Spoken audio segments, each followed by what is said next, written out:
एक बार भगवान बुद्ध के दो शिष्य उनसे मिलने जा रहे थे। पूरे दिन का सफ़र था। चलते चलते रास्ते में एक नदी पड़ी।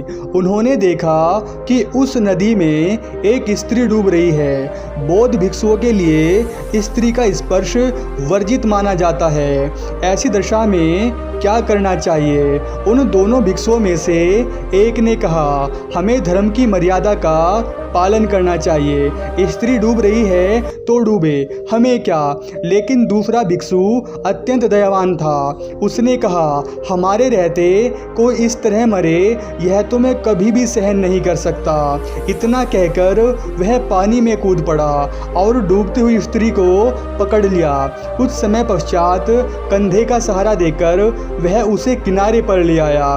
दूसरे भिक्षु ने उसकी बड़ी निंदा की। रास्ते भर वह कहता रहा कि मैं जाकर तथागत से कहूँगा कि आज तुमने मर्यादा का उल्लंघन करके कितना बड़ा पाप किया है। दोनों बुद्ध के सामने पहुँचे तो दूसरे भिक्षु ने एक सांस में ही सारी बात कह सुनाई। भंते, मैंने इसको बहुत रोका पर यह नहीं माना।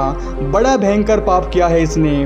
बुद्ध ने उसकी बात बड़े ध्यान से सुनी। फिर पूछा, इस भिक्षु के द्वारा उस स्त्री को कंधे पर बाहर लाने में कितना समय लगा होगा?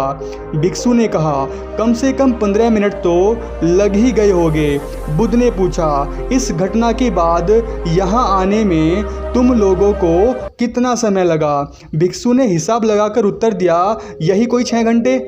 बुद्ध ने कहा, भले आदमी, इस बेचारे ने तो स्त्री को 15 मिनट ही अपने कंधों पर रखा, लेकिन तू तो उसे पिछले 6 घंटों से अपने मन में ढो रहा है। अब बोल, दोनों में बड़ा पापी कौन है? बेचारा भिक्षु निरुत्तर हो गया। वह समझ गया कि मन की बड़ी महिमा होती है।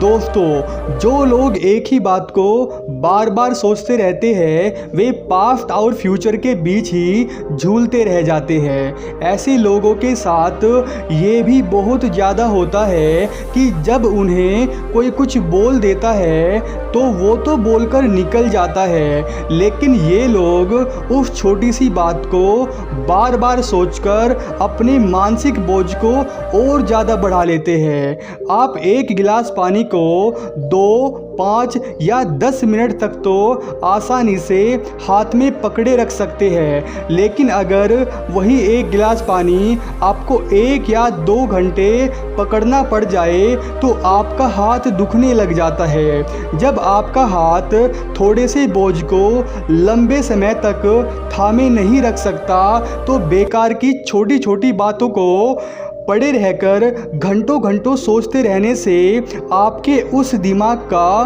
क्या हाल होता होगा जो बहुत ही छोटी छोटी सूक्ष्म तंत्रिकाओं से बना होता है। इसलिए विचारों के माया जाल से बाहर निकलो और आज में जीना सीखो।